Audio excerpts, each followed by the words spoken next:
In 1518, Strasbourg, one woman began to dance in the street and could not stop. Within weeks, hundreds followed. This is the true story of fear, faith, and a city that danced itself toward death. They noticed Frau Troffea because she would not stop, not because her steps were graceful, not because anyone was watching. They noticed her because the sun climbed, the bells rang, the market filled, and she was still there, feet slapping stone, arms jerking at her sides, breath ragged, eyes empty, no music, no crowd, just movement that refused to end. On a hot July morning in 1518, in the city of Strasbourg, Frau Troffea stepped out of her narrow timber house and began to dance. By midday, her shoes were soaked with blood. Her husband, Hans Troffea, tried first with anger. He shouted her name. He grabbed her arm.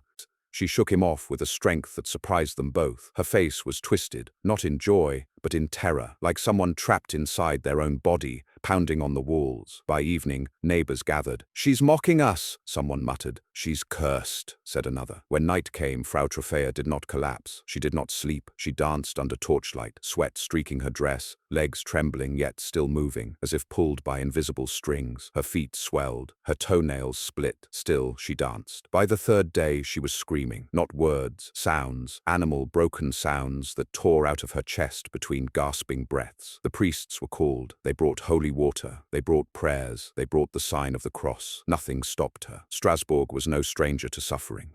The city still remembered famine, remembered plague, remembered the long winters when children starved quietly in bed. People believed God spoke through pain. They believed sickness was a message. So when Frau Troffea kept dancing on the fourth day, the whispers began to harden into certainty. This was not madness. This was punishment. Dr. Theophrastus von Hohenheim, known to the city as a learned man, examined her briefly. He noted the glazed eyes, the spasms, the racing pulse. He spoke carefully, choosing words that would not offend God or counsel. "She is overheated," he said. "Her blood burns too hot." It was an explanation that pleased everyone. Heat could be treated. Sin was harder. The city council agreed. Frau Troffea must be allowed, encouraged, to dance it out. They moved her to the open square. This was the moment everything went wrong. By the end of the week, 34 others had joined her. A baker named Klaus, his hands still white with flour. A washerwoman called Greta, who wept as she danced, begging the Virgin Mary to forgive her. A teenage boy, Matthias, whose legs buckled every few minutes before forcing themselves upright again. They did not dance together. They danced near one another, each trapped in their own private storm. Some laughed hysterically. Some sobbed. Some stared straight ahead, jaws clenched so tightly their teeth cracked. The square filled with the sound of suffering, feet hitting stone, bones knocking, breath wheezing in broken rhythm. People stopped going to market. Mothers dragged children away, hands over their eyes. Priests argued in the streets. Physicians disagreed loudly, each terrified of being wrong. And through it all, Frau Troffea danced. Her husband watched from the edge of the crowd, hollow-eyed. He no longer tried to stop her. He no longer spoke. He simply counted the hours she should have been dead. The council met again. If dancing was the cure, they reasoned, then it must be done properly. They hired musicians, drums, fiddles, pipes. A wooden platform was erected. Professional dancers were brought in, not to join the afflicted, but to set a rhythm, to guide the madness out of them. Strong men were paid to lift those who collapsed and force them upright again. The city believed it was helping. Instead, the madness multiplied. The music spread through Strasbourg like a summons. People who had watched for days suddenly felt their legs twitch. A woman crossed herself. Zao then screamed as her feet began to move. A priest dropped his Bible and staggered into the square, eyes wide with horror as his body betrayed him. Within 2 weeks, the number had risen to over 400. The dead came first at night. Heart failure, stroke, exhaustion so complete the body simply gave up. Dancers fell and did not rise again, faces frozen in expressions of shock, as if even in death they could not believe what had happened to them. The council ordered the bodies removed quickly. No funerals, no bells. They feared attention would make it worse, but it was already worse. Strasbourg became a city divided between those still walking and those who danced. Food rotted in stalls, workshops closed, fields went untended. At night, the sound of feet echoed through narrow streets, a constant, maddening percussion that seeped into every home. People prayed harder than they ever had before. They prayed to St. Vitus, the patron saint of dancers and the afflicted. They prayed for mercy. They prayed for death if mercy would not come. Some claimed to see demons clinging to the dancers' backs, driving them forward with claws dug deep into flesh. Others swore the afflicted were being punished for secret sins, and began confessing things they had never done just in case. And still, the dancing spread. By the time the council admitted they had made a catastrophic mistake, Frau Trophäa had vanished from public view, either dead, hidden, or removed in shame. No one could say which. Her name lingered, spoken softly, like a curse that might awaken if said too loudly. The music was finally banned. The platform was torn down. The dancers were dragged, screaming and fighting, to a shrine outside the city walls. Their shoes were removed, their feet were bound. Red crosses were painted on their foreheads, as priests shouted prayers over their writhing bodies. Some stopped, many did not. Strasbourg had unleashed something it no longer understood, something that fed on fear, belief, and the unbearable pressure of survival in a broken world. And the city was about to learn that the true horror was not why the dancing began, but why so many could not stop. The city tried to pretend it was over. The platforms were gone, the musicians dismissed, the square scrubbed clean of blood, sweat, and vomit. Strasbourg told itself the danger had passed, that what remained were only stragglers, weak bodies taking longer to recover. That lie lasted 3 days. On the 4th morning, the bells of St. Thomas Church rang for Mass, and half the congregation never made it inside. They began to sway on the steps. At first it looked like prayer, gentle rocking, heads bowed, then knees bent at the wrong angles, arms jerked upward as if pulled by rope. One woman cried out for her mother. A man laughed so hard he choked. Within minutes, the churchyard had become another square of suffering. This time, there was no Frau Trophäa to point at, no single beginning. The dancing no longer needed a spark. It ignited on its own. The sickness had learned how to move. By late July, Strasbourg was no longer a functioning city. Bakers stopped baking because their apprentices danced themselves into collapse. Blacksmiths abandoned their forges after watching co-workers stagger into the streets mid-hammer swing. Horses stood untended.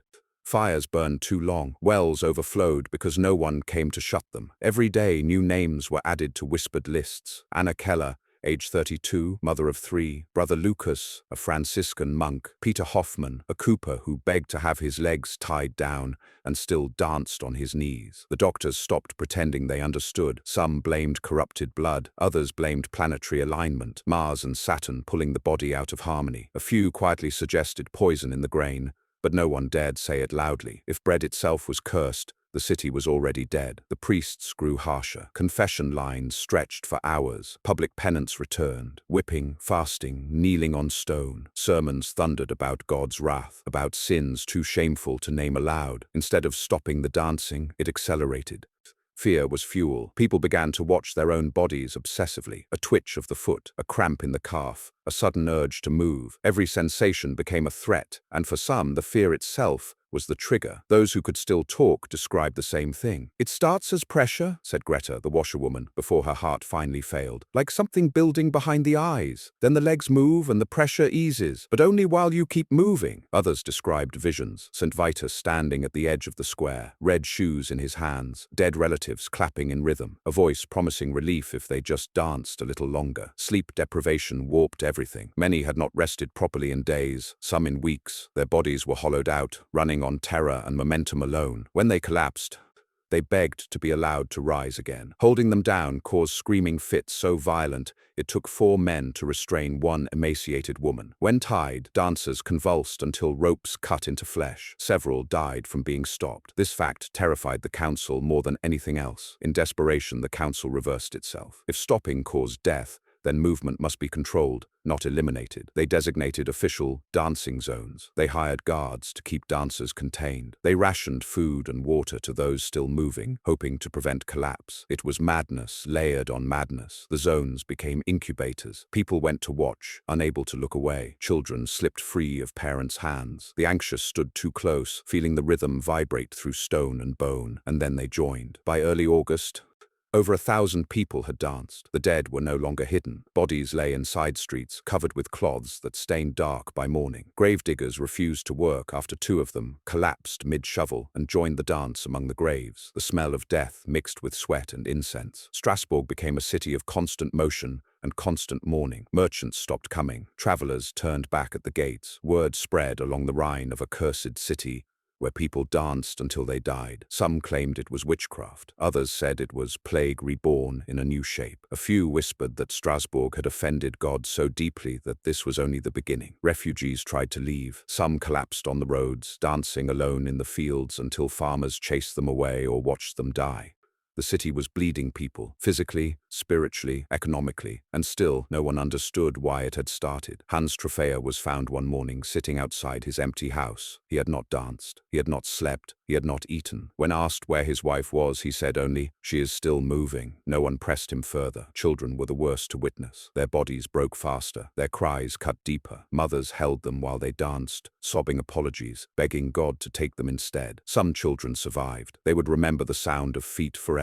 As August wore on, something began to change. The priests noticed it first. The sermons softened. Wrath gave way to pleading. Punishment gave way to mercy. The language shifted subtly, desperately, as if God might be persuaded by tone alone, and slowly, unevenly, the dancing began to lose strength, not stop, but weaken. Dancers collapsed longer between bursts of movement. Some slept for hours. A few woke and did not resume. The shrine outside the walls, once overflowing, grew quieter. People dared to hope, but hope in Strasbourg had learned to be careful, because whatever this was, sin, sickness, fear, or something unnamed, it had already proven one thing beyond doubt. An entire city could be driven mad without a single sword being drawn, and the worst damage was still to come. By late August, Strasbourg had changed beyond recognition. Streets that once smelled of bread and smoke now reeked of sweat, blood, and fear. Shops had been abandoned, windows hung open, shutters askew, as if the buildings themselves were gasping for air.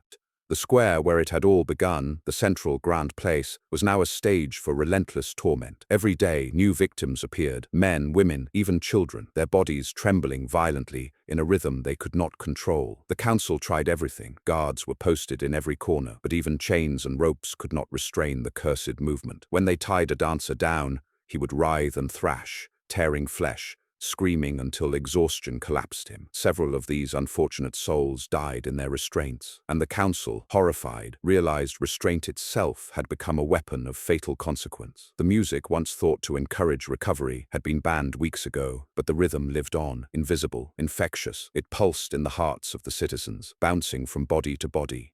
A sudden twitch in one's calf could ignite the same uncontrollable jerking in another. Families no longer slept in the same bed. Parents feared their children, husbands their wives. People hid in attics, cellars, and barns, praying the madness would not find them. It was September 1518, 6 weeks after Frau Trofea had first stepped into the sun. By this point, over 400 people had died, and the numbers still moving in the city numbered in the hundreds. Fear had become a tangible entity. It hovered over every doorway, followed every traveler, sank into every meal. Even the clergy, those supposed to bring comfort, could not escape. Priests who attempted to bless the streets would sometimes collapse mid-ritual, their robes writhing, eyes rolling as they danced until their knees gave way. Then, as if the city were held together by an invisible string, something snapped. A young apprentice named Hans Müller, just 12 years old, began dancing in the cathedral aisle during a mass. Mothers tried to restrain him. Fathers shouted. Priests flailed, but nothing worked. His small feet moved faster than thought, faster than the mind could follow,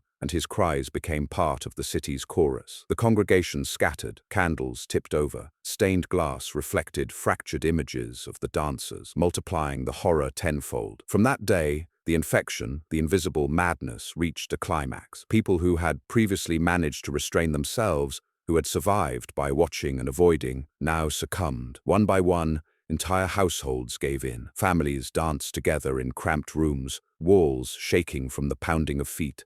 Markets became arenas. Streets became rivers of motion. The sick, the frightened, and the desperate all joined the rhythmic torment, caught in a feedback loop they could neither resist nor escape. Physicians tried remedies. Some prescribed herbs, teas, and salves meant to calm the blood. Others resorted to exorcism, whipping or bathing victims in ice-cold water. Some tried to isolate dancers outside the city walls, in open fields, thinking that separation from the crowd would cure them. But every experiment failed. The city learned a horrifying truth. This was not just physical, it was psychological, spiritual, and collective. By mid-September, Strasbourg was no longer a city of people. It was a city of dancers. Even those who had not yet succumbed trembled with anticipation. They watched, day after day, neighbors collapse, rise, and begin again. Each death became a warning and an invitation. Children who had survived fled into the countryside, carrying stories that grew with each retelling. Mothers dancing while holding infants, fathers collapsing mid-step and never waking, entire families reduced to exhaustion and delirium. The council tried one final desperate measure. They turned to the saints, St. Vitus in particular, the patron of dancers. A shrine was built outside the walls. Clergy accompanied dancers there, offering prayers and blessings in the hope that sacred intervention would release them from the compulsion. Those who were able to walk under the guidance of priests were led to the shrine. There they were given food, water, and rest. Some found temporary relief. Others continued to dance until they dropped, feet bleeding, eyes staring at nothing.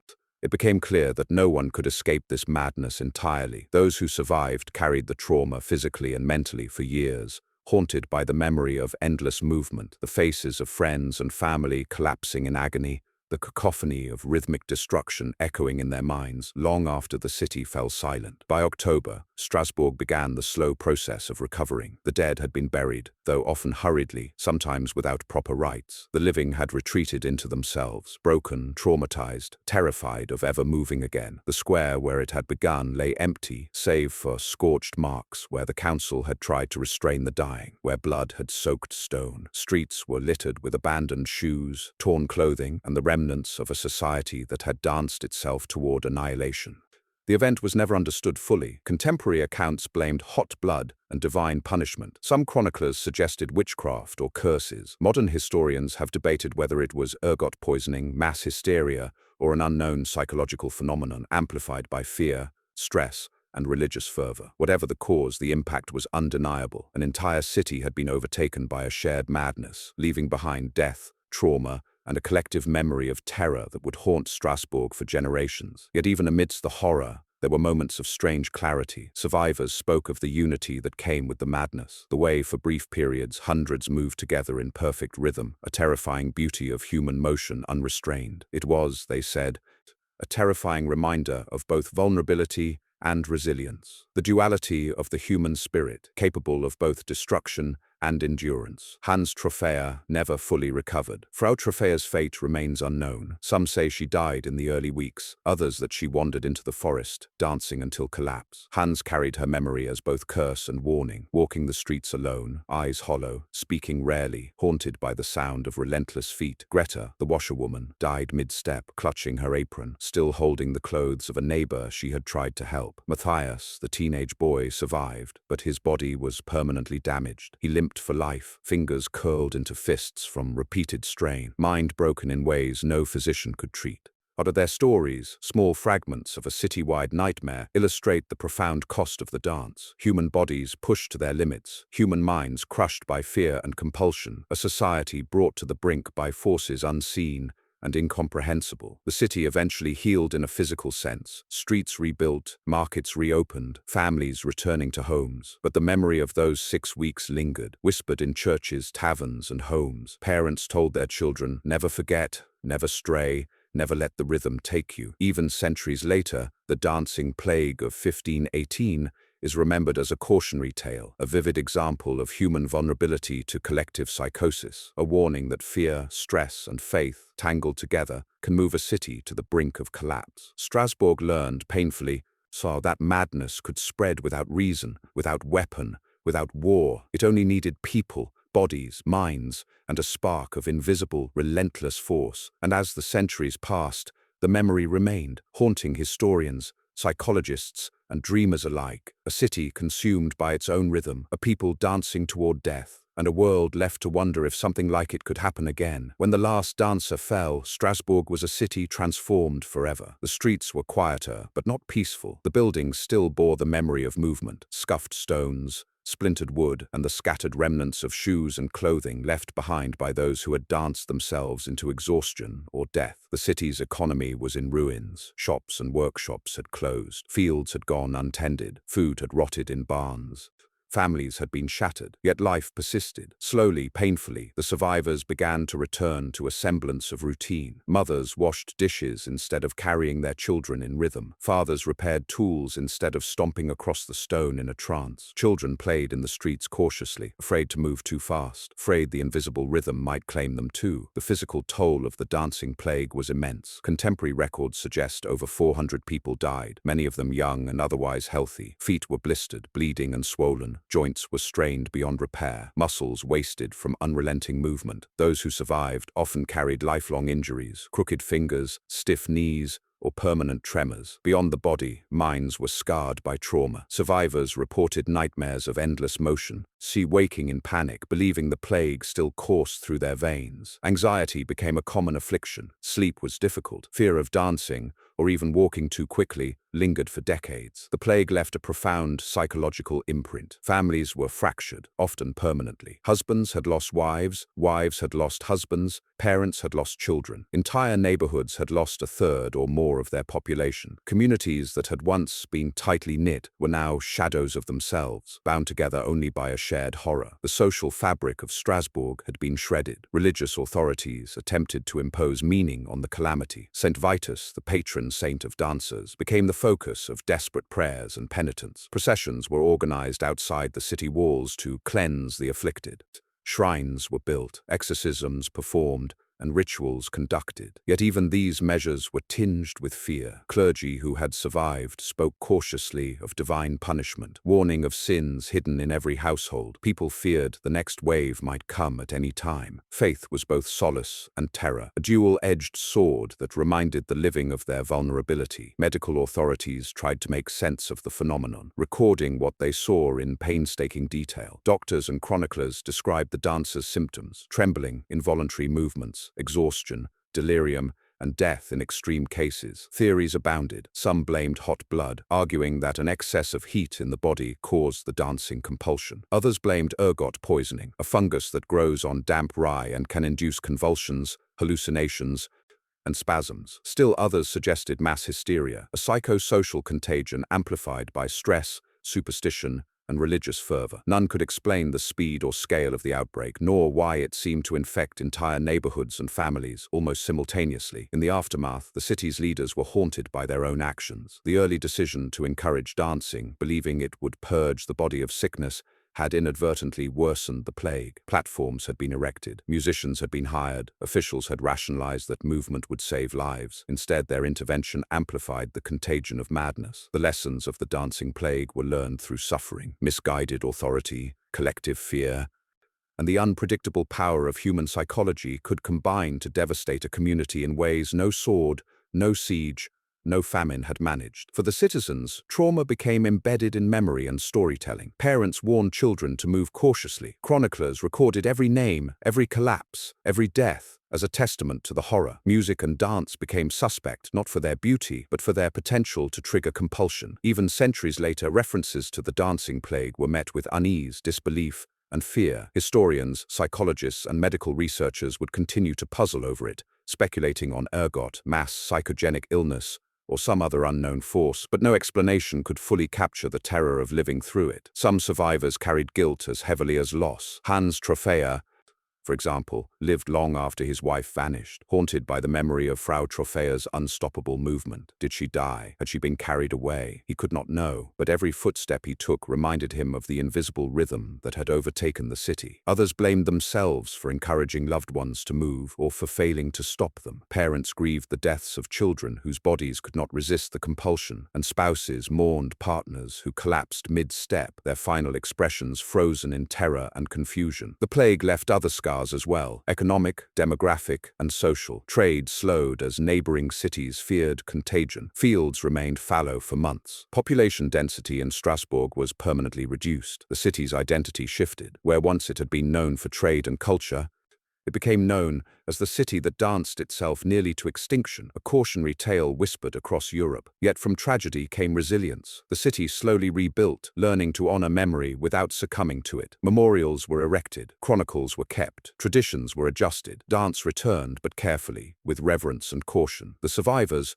hardened by trauma, adapted. They learned that human bodies and minds were fragile, that fear could spread faster than disease, and that community, once shattered, required extraordinary care to repair. The dancing plague became a historical touchstone, cited in medical texts, psychological studies, and cultural examinations. It has been referenced in modern studies of mass psychogenic illness, social contagion, and collective trauma. Yet no matter how it is analyzed, quantified, or theorized, the human element remains central. The terror of a body no longer under one's control, the desperation of neighbors powerless to intervene, and the horror of a city overtaken by rhythm and fear. Strasbourg endured, its citizens survived, but the memory of those 6 weeks in 1518 remained embedded in the very fabric of the city. The stones of the streets, the records of the council, the whispered warnings in homes and churches. The dancing plague serves as a timeless reminder of the precarious of human reason, the contagious power of fear, and the fragile boundary between order and chaos. Even today, the story resonates. It is not simply a tale of historical curiosity. It is a window into human vulnerability, the power of collective psychosis, and the ways society can unravel when panic and superstition intersect with the fragility of the human body. Strasbourg learned in the most harrowing fashion that madness could spread like wildfire, and that even the most rational of cities could be driven to collapse by forces unseen, uncontrollable, and unrelenting. The dancers are gone. The city has healed, but the rhythm, the memory of movement without mercy, echoes still, a ghostly beat that reminds us of the terror that once took hold, the death it caused, and the resilience it demanded. It is a story not of victory, not of heroism, but of endurance. Endurance in the face of the incomprehensible. Endurance when all else has failed, and endurance when a city literally danced itself to the edge of destruction.